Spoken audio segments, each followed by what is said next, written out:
Hello, everyone. We're back. Okay. First of all, Daimoku Sancho, so we can make sure that all my words somehow communicate correctly what I'm trying to say.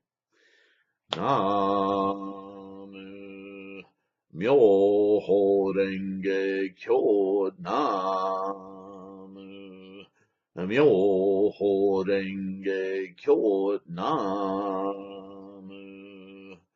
Myoho Renge Kyo. Thank you so much for being here. All right, I'm going to try to get to the point today. And what I want to do is go back again very quickly. I'm jumping the whole stretch of Buddhist scholarship here. So I'm taking a point in the early teachings, the Pali transcripts, and then something from the uh, the early Mahayana developments, maybe not so early. And then I'm going to go to the Lotus Sutra, and then finally to Nichiren. Because I think, as I said before in different ways in this series, there's a huge disconnect uh, in how this is uh, taught, shared, uh, especially from the standpoint of the uh, more recent, the last several hundred years of teaching since Nichiren, and even before him, since Tendai. There's a lot of assumed knowledge.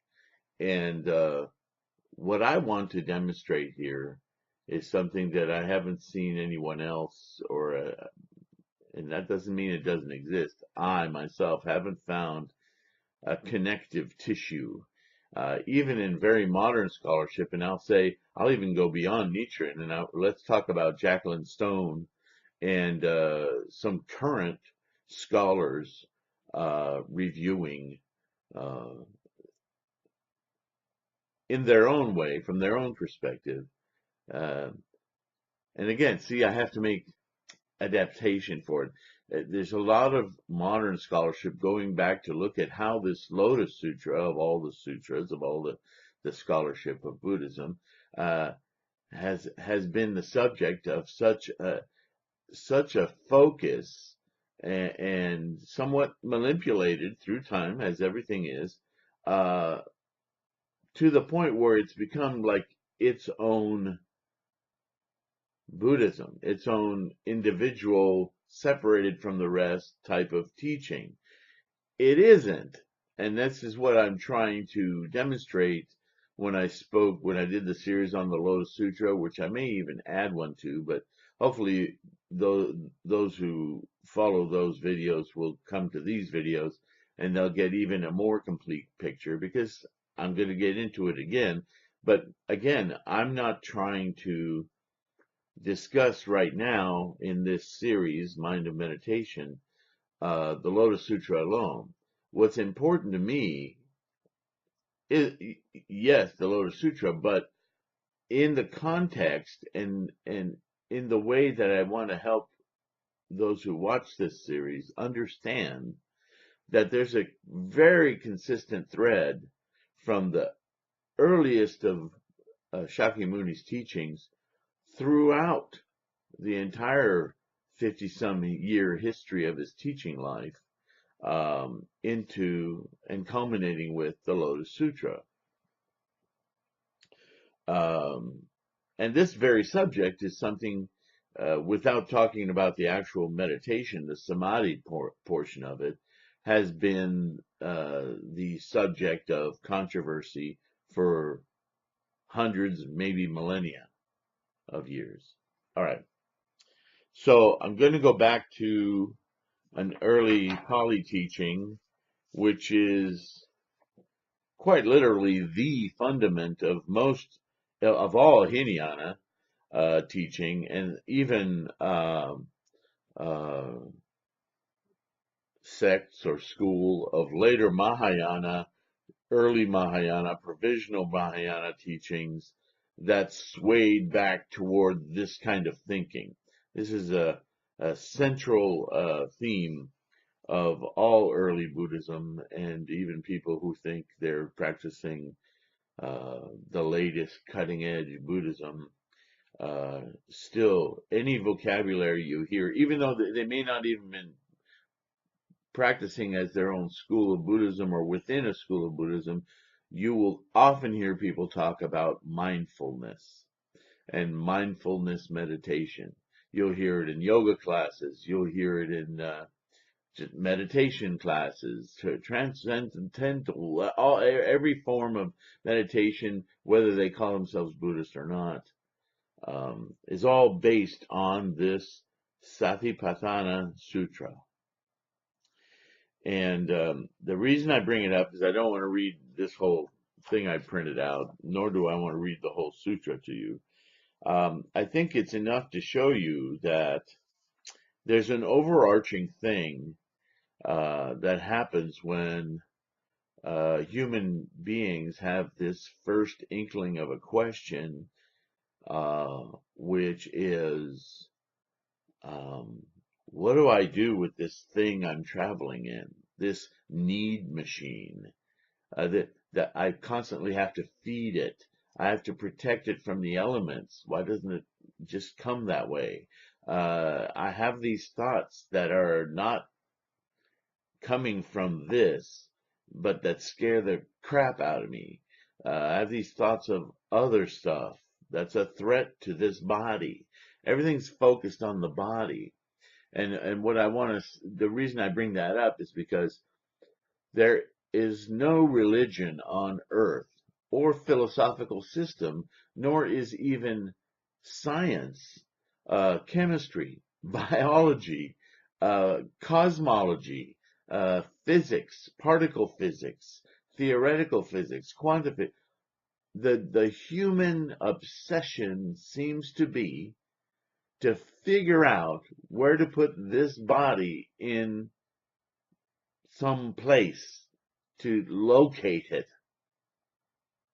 And obviously most religions, if not all, tend to give that body over to something more smarter, more better, more superior, whatever, outside themselves, because they can't resolve the issue inside. It's like the old saying, God didn't make us, we made God, right? This applies to every religion, Allah, Ein Sof, whatever. And this trips up a lot of Buddhist history too, because there's a tendency, especially if you look at the old translations into English that whenever the Shakyamuni speaks, they say the Lord said, and the word Lord is a very Western term given over to this. But remember, Lord also meant the landlord, the owner of.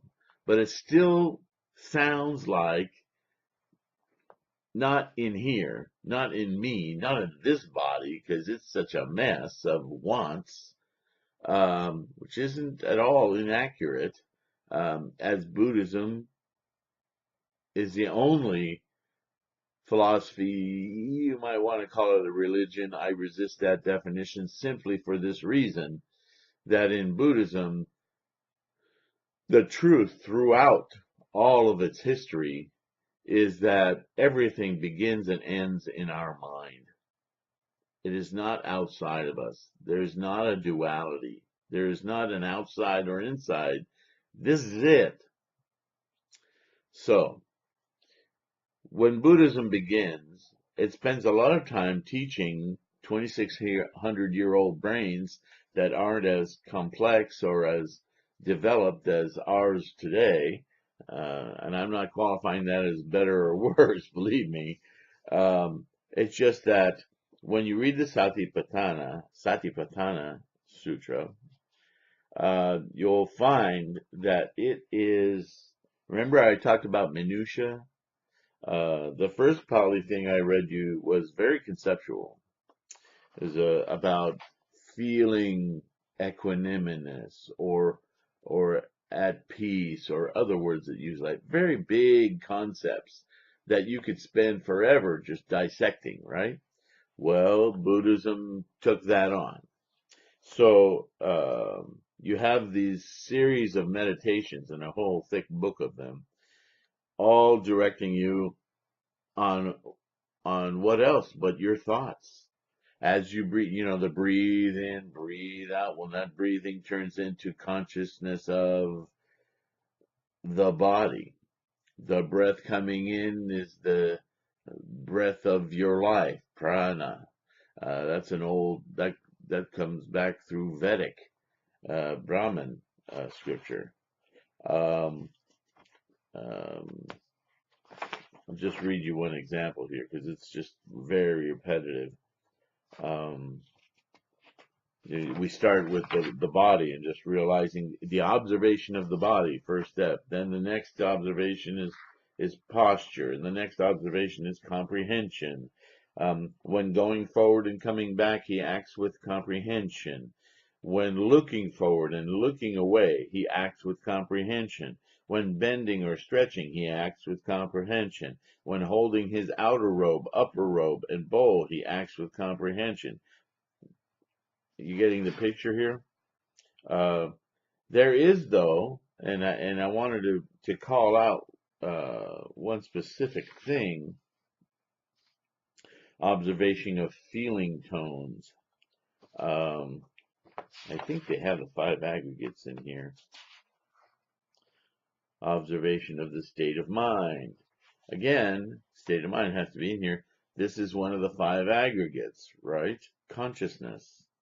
So again, we're coming to samadhi. Samadhi being a type of meditation that transcends the body. That is a transcendent meditation on the true nature of things, phenomena. So I'm just pointing out that in Pali, they took a very systematic approach about teaching monks through the body, because that's what we got, right? That's what we're curious about. When we say I or mine or how do I get here or why am I here, those are all body questions, right? Talk about no one's more obsessed about the body than the Catholic. God made us in his image. I mean, anyway, there's a lot of twisted, and it's just a method of teaching, right? Okay, they call it heaps here. But this is the 5 aggregates, the skandhas, the 5, it's called by many different names depending on the sutra you're reading, right? The 5 components, the amalgams, the things that we are instantiated, the groups of energies, karma, that manifest eye consciousness, smell consciousness, taste consciousness, feel, touching consciousness, so on and so forth, all 9. Well, yeah. So you have here, further, a monk abides observing dharmas in themselves in reference to the 5 heaps of clinging, the skandhas. How does a monk abide observing dharmas in themselves in reference to the 5 heaps of clinging? Here, a monk knows this is embodied form. This is the arising of embodied form. This is the disappearance of embodied form. This is the feeling tone. This is the arising of a feeling tone. This is the recognition. This is the arising of a recognition. This is the disappearance of a recognition, mind. This is a mental formation, consciousness. This is the arise of mental formation. This is the disappearance of mental formation. See, they're just one by one. Here's attachment. Here's again the sense spheres. These are your 6 consciousnesses, right? Sight objects, the attachment that arises in dependence on these 2. He knows how an attachment that has not yet arisen comes to arise. So there's a lot of talk around this thing called samadhi. You can see how the Hinayana teachings start always with a physical reference point. But they do go and they indicate and they try to embrace this non-physical thing, this samadhi, this consciousness, this everything in Buddhism, even if the words aren't specifically there, is about perception. And perception isn't something you can put in a Tupperware bowl, right? It's something else. So this is, how do you define something that can't be defined? You either define it through negation, which implies that it's there, or you seek a way to whittle yourself down to where you can't be thinking about anything other than. And that's more or less the Buddhist skillful means, if you will. Now we go on through several decades of teaching, and we get to the Prajnaparamita, the perfection of wisdom, and the part in it, chapter 25 in this case, called training, has an interesting thing to say about this same problem: is how do you get to this samadhi type of meditation? In this case, it's termed all knowledge. So how a bodhisattva is trained in all knowledge? Subhuti asks, in which training, O Lord, Buddha, does a bodhisattva train to be trained in all knowledge? And Shakyamuni responds, a bodhisattva trains in extinction, in non-production, in non-stopping, in no birth, in absence of positivity, in isolatedness, in dispassion, in space, in the element of dharma and nirvana. He's talking about the same things, okay?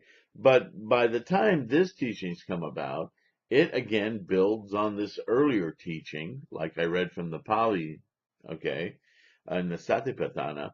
And now it's not, it doesn't seem to be concerned so much with the body itself per se. You know this now. You know how your mind and body are connected, okay? It takes it for granted and says, let's just concentrate now on the mental activity.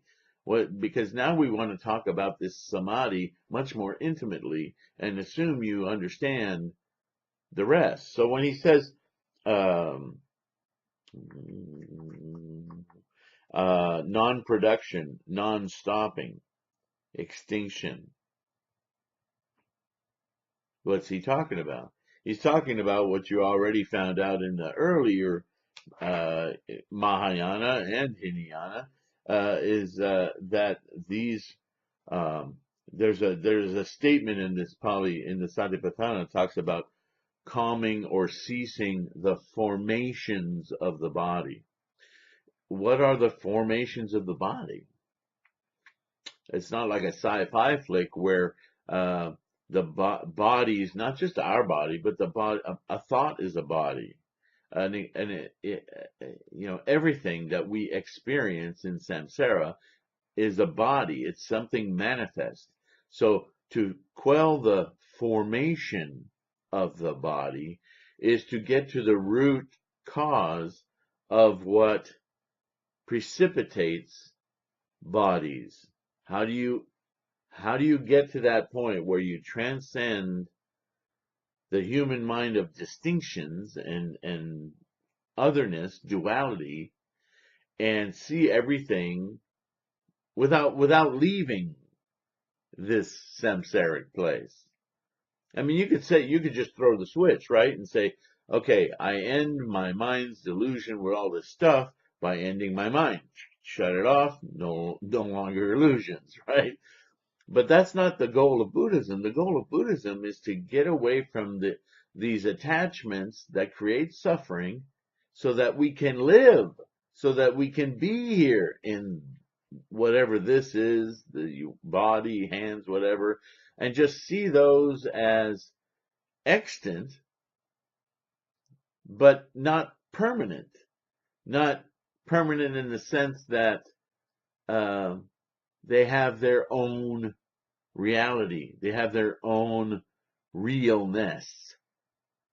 They're just a suchness. And I know this boggles the mind. And this is why there's so much literature about it. But do you see what I'm trying to show you is that as Buddhism progresses, it builds on itself. It says, okay, I don't need to point out that you have opinions and those things are created in your mind. But there's no bowl of opinion. There's no bowl of perception. There's not even a bowl of mind. There's a brain which allows us to perceive our mind, but the brain's just another thing, and it's not permanent either. There is only energy, and energy in multiplicitous forms, multiple forms. And if we can learn to look at the life process, including ourselves, that way, then it ceases to have power over us. It doesn't influence us. It doesn't confront us. We're not worried about what it is, why it is. All we know is, in this life, it's really amazing. It's like a movie we're creating without having to create it. We're creating it because the energy that creates us, the viewer, is the same energy that's creating everything we're viewing. The viewed and the viewer are not separate. They're both manifestations of our mind. And because that's true for everyone and everything, that is the oneness of Buddhism. To understand that there is no duality, there is no separation. It's just a perceived play of all these possibilities. And they're going to end. They're just a play for now.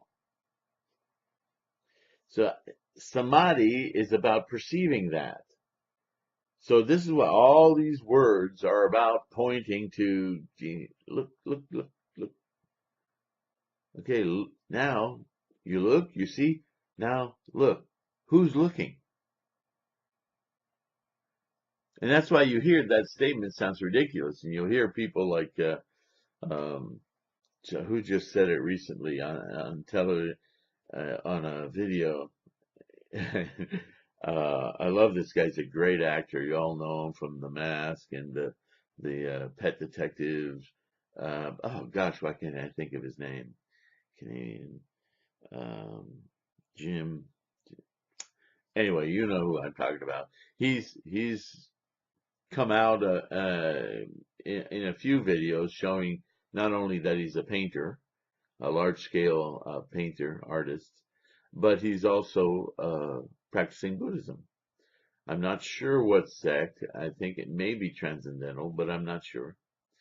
But he said that in an interview. He said, my life changed when I asked myself, you know, I don't remember how he said it. He's so amazing. But he said a very typical thing that comes up every now and again is I asked who was doing what I'm doing. He asked himself who was really doing what he was doing. How's that question often put? I think you know what I mean, though. And that question to a non-Buddhist practitioner sounds like, oh, he lost his mind. He lost it. Um,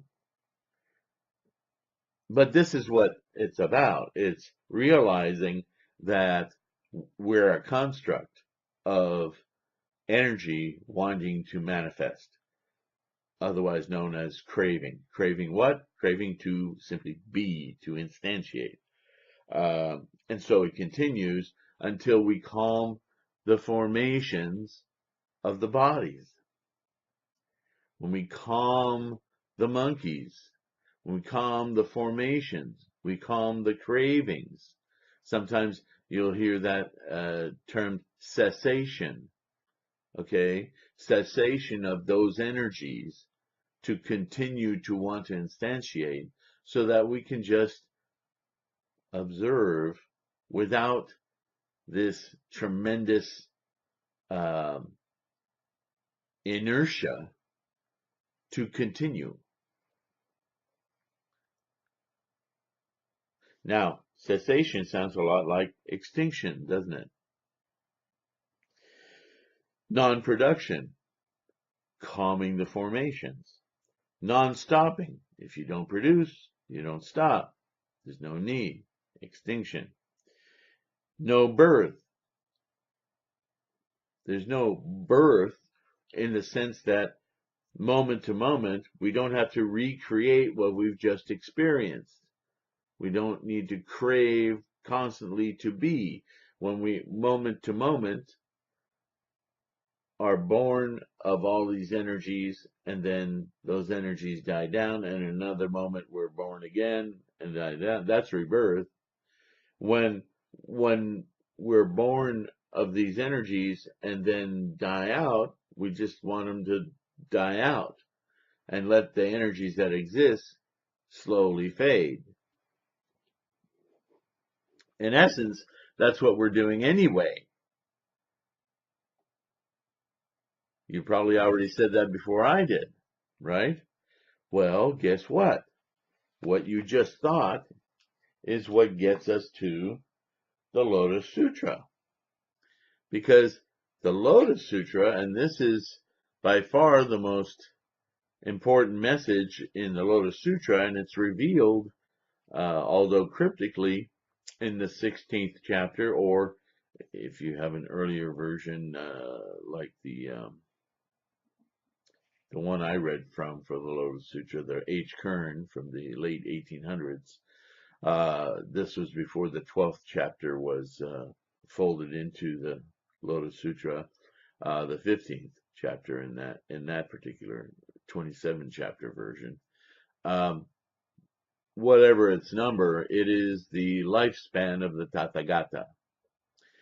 And by explaining to everyone who had until that day 40 some years of teaching practice and students, disciples, all had been taught, had been told by him, observed of him, attaining enlightenment as Siddhartha Gautama, a human,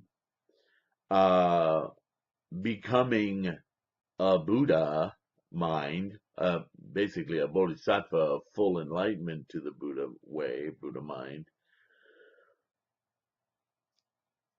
Everything related to him, like I'm telling you, we're all Buddhas. You have this Buddha mind in you. We are all of this Buddha mind. We're all returning to the Buddha mind. And therefore, the only thing you have to do is you don't have a goal. You don't have to go anywhere to get this. It's already part of you. Well, that's Mahayana teaching, not Hinayana. In Hinayana, it's still a goal to attain. In Mahayana, it's already there. You need to reveal it.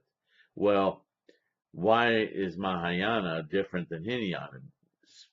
Most notably because of this chapter in the Lotus Sutra that isn't anywhere else to be found in Buddhism, where Shakyamuni tells everyone, it was just skillful means for me to show you how you could attain Buddhahood in this lifetime,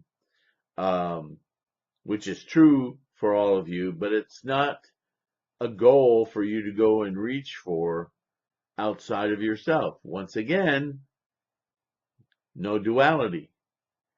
He says, Buddha, me, has been around since time without beginning. You can't even calculate. It's uncalculable how long I've been awakened. And I'll continue again just as long. Which means now, And this is critical to Buddhism. Shakyamuni is saying Buddha, the Buddha mind, the Buddha-ness, the suchness of Tathagatas is eternal. It has no time. And therefore, it's already in you. It's not that you have to embrace something outside of yourself. And further, and this is really revolutionary, and this is what Tendai wrote about, and Nichiren really ate it up. So did his predecessor in Japanese, Tendai, Saicho. Saicho? Um, yeah, Saicho. That this experience we're having right now, this universe, this earth, the moon, you and me, the trees, the dogs, the grasshoppers, all of this reality is Buddhahood. The only thing that you need to do is perceive it, because it's not only already inherent in you, it's inherent in everything. Why? Because it's fundamental energy. It's the basis of all this process. So, again, there's another kind of twofold meaning here. If what you're trying to attain is something that already exists, you just have these veils of misunderstanding around it, then there's no duality whatsoever. The duality is a creation of your samsaric conditioned mind, your human condition, the sentient condition. And it goes on further to, that's why the trees and the grass are in the same predicament. They're only here to perceive that they're part of everything. But that gets a little weird for people. New agey, maybe. I don't know. Whatever you want to call it. Bottom line is, when we get to the Lotus Sutra, the discussion on samadhi changes pretty radically. Because suddenly, and it's sudden to studiers of Nichiren, I'll say. It's sudden to the scholars, or not the scholars, but maybe those who study based on the writings of Buddhist schools. Because again, as I've said many, many times, there's a tendency of organizational entities to focus in and narrow on particular scopes of study and kind of push away anything outside of it. And that makes for narrow views, and narrow views lead to misunderstanding and misvaluations. If you study the whole compendium of Buddhist scholarship and non-Buddhist, because you have to kind of understand the cultures and how they worked in certain areas where Buddhism was traveling. That affected things too. But what I want to get to is in the Lotus Sutra, we're still talking about meditation. Well, we're talking about meditation with a different kind of subset of knowledge. Again, going right back to the body, right? Since the get-go. First it was breathing and being a parent of the body and standing body, walking body, breathing body, and the formations of the bodies. Then we were into the body and the environment as a mental construct. By the time we get to Mahayana, The social construct, it breathes into the body, and we have things like the 10 worlds, the life conditions of the 10 worlds, which Tendai talked about, and in the Lotus Sutra is elucidated. The three realms of existence. What are those? Those came about in the discussion about 3,000 realms of existence in a single moment of life. By the time we get to Nichiren, that moment of life is a thought moment. And so I thought I'd spend a little time just quickly going over the three realms of existence, which is can be very elusive to students. The 10 worlds, if you're a Nichiren proponent or a Nichiren studier, a practicant of the Nichiren schools, you'll be pretty familiar with the 10 worlds. They talk about it a lot. The three realms they don't talk about so much. They do talk about Ichen and Sanzen, the 3,000 realms, but unfortunately, and the reason I made so many videos about the 3,000 realms is that there's not a terrific amount of information that talks about why the 3,000 realms of existence in a single thought moment is pertinent, how it fits into the samadhi, how it fits into our practice and understanding of our situation, body and mind, our duality. So the life conditions of the 10 worlds, I have a document posted on threefoldlotus.com. Please go look it up. You're probably familiar with the world of hell, hunger or hungry ghosts, animality or animals, anger or asuras, humanity or human beings, also called tranquility, rapture or heavenly beings. What's after rapture? Anger? No, we've already had it. Learning, voice hearers, realization or cause awakened ones, the Pratyeka Buddhas, and then the Bodhisattva, and finally Buddha or Buddhahood. I have a document that describes these different life states. You could talk forever about these life states, but hopefully I've captured in not too many words the ideology of what these worlds are. Now, in the 3,000 realms, those 10 worlds are seen within one another, so that you could be in the hell of Buddhahood. You could be in the Buddhahood of anger. I mean, sometimes anger, although it's a state where you're manipulative and or people, I should say, become consumed with things like one-upsmanship or going around people is very manipulative, or just anger in this case isn't like rage, which is the world of hell. But you could be in the anger of rage, or you could be in the rage of animality, like on the freeway or highway. So these are intermixed. And when you do that, what you have is 100 possible states or life conditions, states of mind, right? In addition to those 100, there are 10 factors in which they manifest those 100 worlds. And those factors are things like experience and latent effect and karma and cognition and all these different effects. There's a list of 10 of those also on my threefoldlotus.com source page under the core studies button.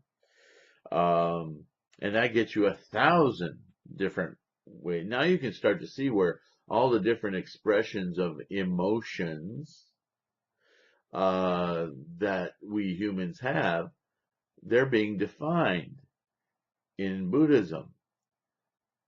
In early Buddhism, our breathing, our hearing, our senses were defined. Now, in this Mahayana, later Buddhism, we know all that. Now we're focused on our attitudes, our mental states.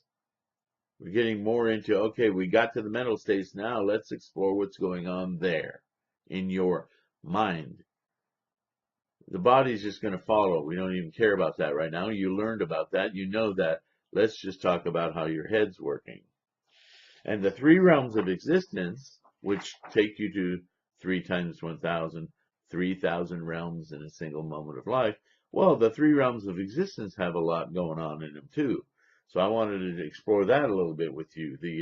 The realm of the 5 components or aggregates, the realm of living beings, and the realm of the environment. Those are the 3 realms. Well, as I've already described, the realm of the 5 components or aggregates or skandhas, or as we were looking at the Pali meditations, the heaps, right, of the amalgams of energy, and how they have their own descriptions. I think I have that in here. The 5 components, an analysis of the nature of living entity in terms of how it responds to its surroundings, our interface. The 5 components are form, perception, conception, volition, and consciousness. Okay, that's just one realm. And then the second one is the realm of living beings, the individual living being formed of an impermanent union of the 5 components who manifests or experiences any of the 10 worlds. And the third, the realm of the environment, this is the difficult to understand part, the place or land where all living beings dwell and carry out life activities. The state of the land is a reflection of the state of life of the people who live in it, as well as its own 10 worlds, 1,100 worlds, 1,000 states, 3,000 realms. And this is where um, the Lotus Sutra alone ties this together to demonstrate, and I think it was Tendai who spoke about this, even though he didn't broadcast this widely. It came down to Nichiren to do so. Was that in effect that third realm defines all of this experience as Buddhahood, the Buddha mind. In other words, as you've heard me say before, and I may have thrown you a loop when I've said it before because I don't think you'll hear it from anyone else.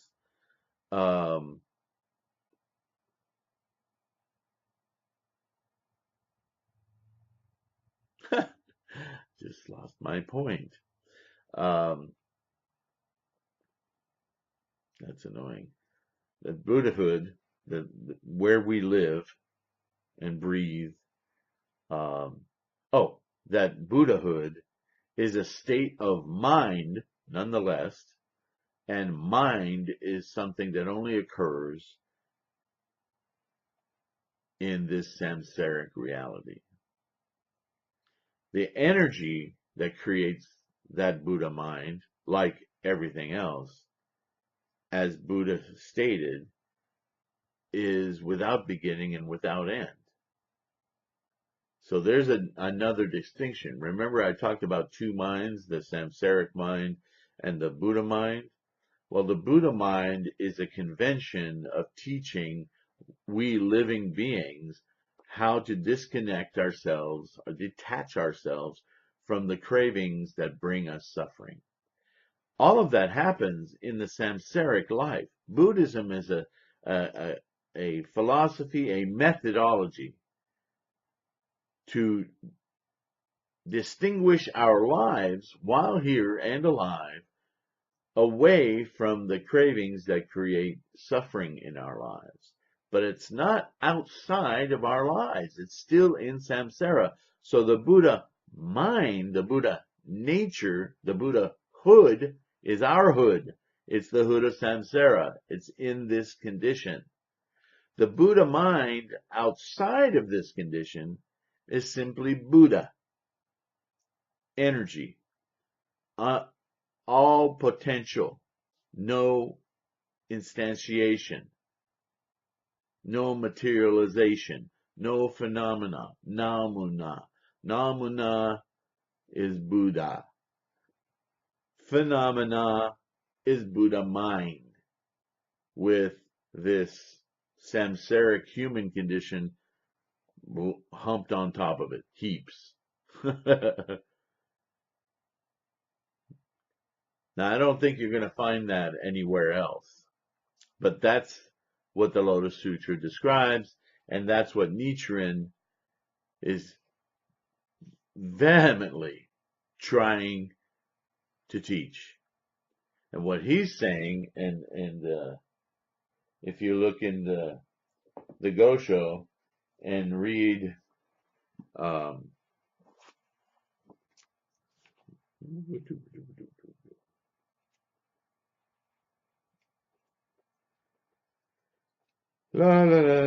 this is a big one.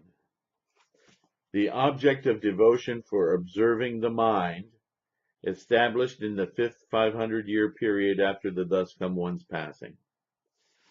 The object of devotion for established for observing the mind. Samadhi. He's not calling it that, but that's what he's talking about. And in it, right off the bat, he brings up life at each moment is endowed with the 10 worlds. At the same time, each of the 10 worlds is endowed within all 10 worlds, so that an entity of life actually possesses 100 worlds. Each of these worlds in turn possesses 30 realms, which means that in any 100 worlds there are 3,000 realms. The 3,000 realms of existence are all possessed by life in a single moment.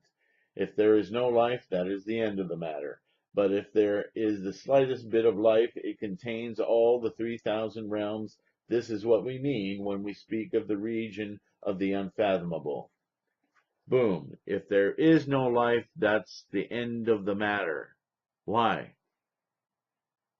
Buddha's eternal. Shakyamuni's already told us. Buddha has no time. There's no beginning, there's no end. Buddha just is. That's energy, potential energy.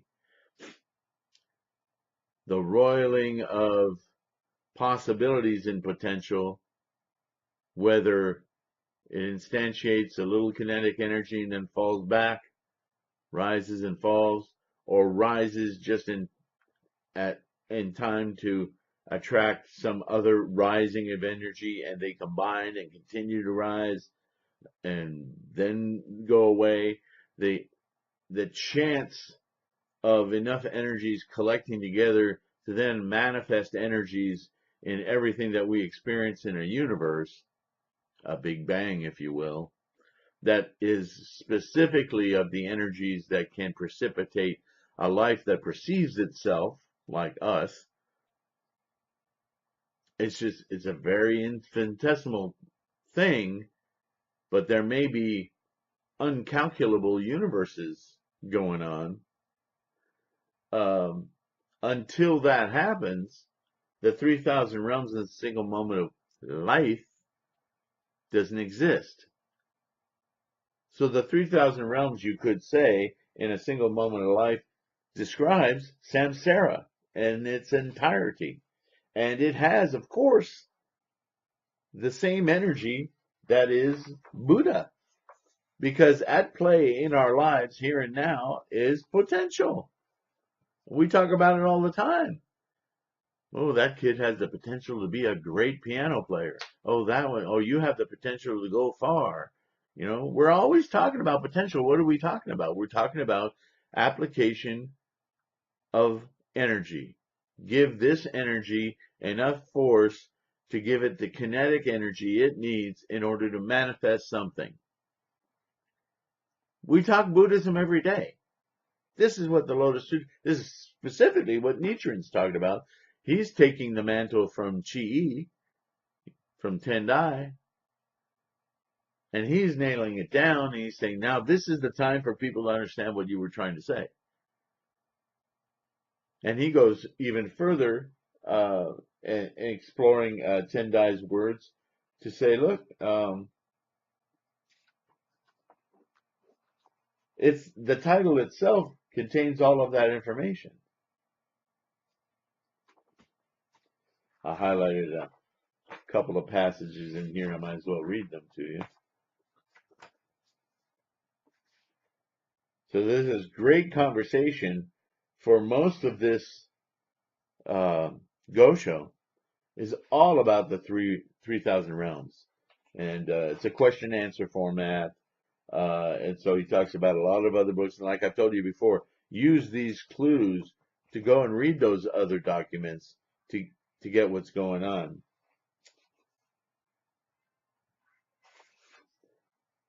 Well, 15 minutes is probably enough. You have told us about the sources of this doctrine. Now, what is meant by the observation of the mind? I'll read that because that's pertinent. The answer to the observation of the mind means to observe one's own mind and to find the 10 worlds within it.